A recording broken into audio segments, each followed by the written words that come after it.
what we're seeing so far, we don't know how long a man who is infected will be able to transmit. And that is another study that needs to get done, but it's going to take many months or even a year. So it's important to always err on the side of safety, especially when it comes to the possibility of a severe birth defect.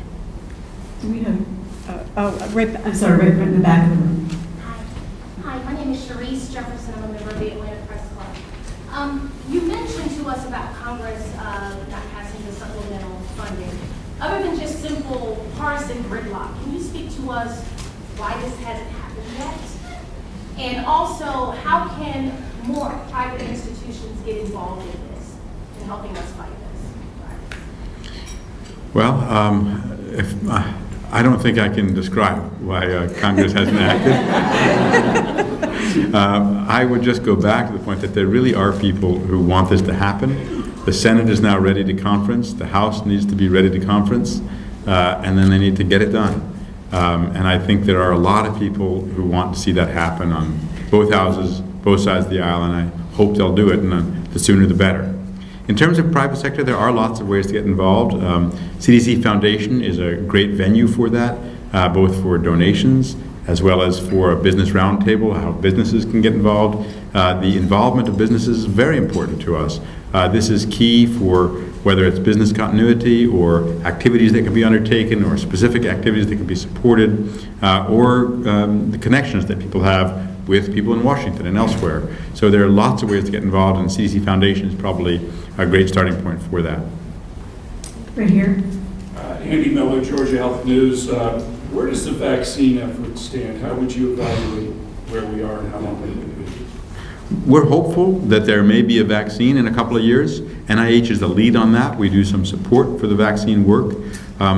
We believe that natural immunity to Zika is long-lasting and potentially lifelong because it's antibody-mediated and because we have good vaccines, one of which CDC developed against dengue.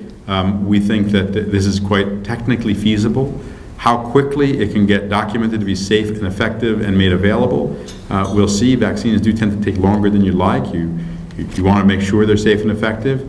But even if and when we have a vaccine, we still would need mosquito control for dengue and chikungunya and other problems, and the next virus that comes along. Got time for a couple more.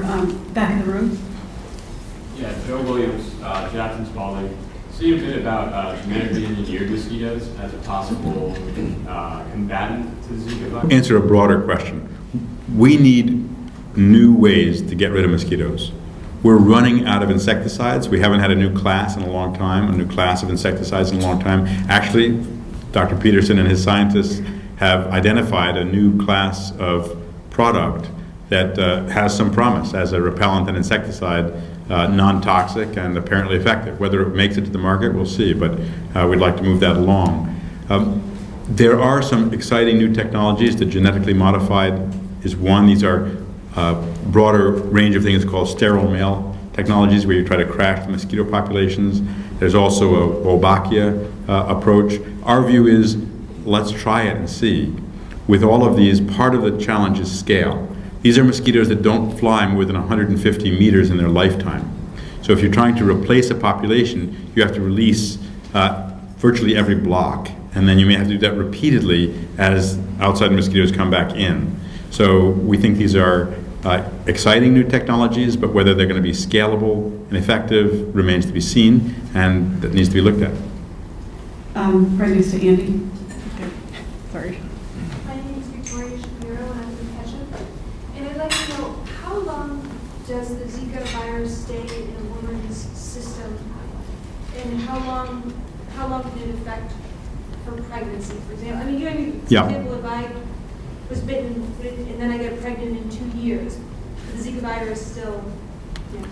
While we have to admit that there's a lot we don't know about Zika, if it behaves like every other virus we've seen, it will soon be out of the body of a woman who's been bitten. That's why our guidelines are, if you've come back from a Zika-affected area, wait 2 months to get pregnant if you did not have symptoms, wait 6 months to get pregnant if you did have symptoms.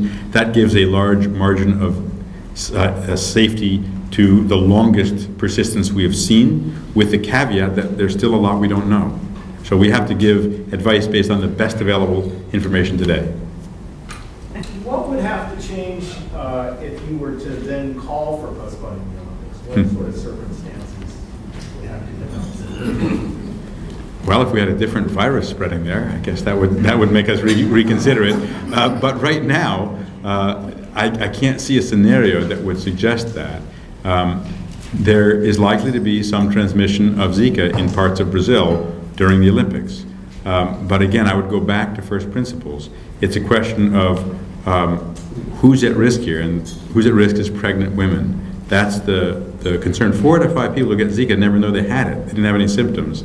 And most of those with symptoms have relatively mild symptoms. That's why until microcephaly was identified in Brazil, there wasn't a lot of priority given to Zika. We have time for one more question, so right at the back there. Yeah, Mike Sasso, I'm a member of the Press Club. Can you just talk about, are you seeing much reduction in demand for travel to the Olympics as well as to Puerto Rico and other areas like that? We've looked at some of the data. We have not seen big declines generally.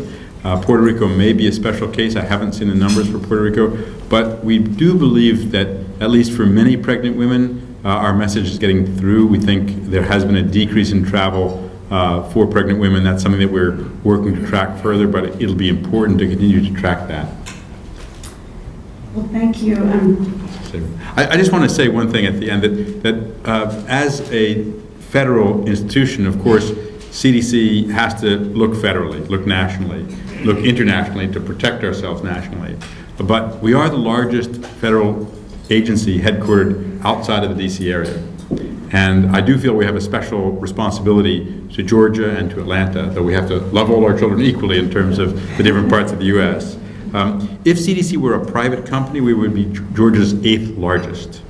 We have over 10,000 employees or contractors, staff here, with an annual payroll of over $1 billion. 85% of our staff have a master's degree or higher. So we have a very specialized and wonderful staff. And we buy a lot of things in Georgia, whether it's renting leases or buying products or working with the wonderful academic institutions here. So I just want to say that we are very committed to Atlanta. We also provide grants, as we do to every other state. And we bring in over 100,000 researchers a year, virtually or otherwise, who are exposed to Atlanta and Georgia and get a sense of this. So we do have a commitment, and we thank you for being a great host city for CDC. Well, thank you.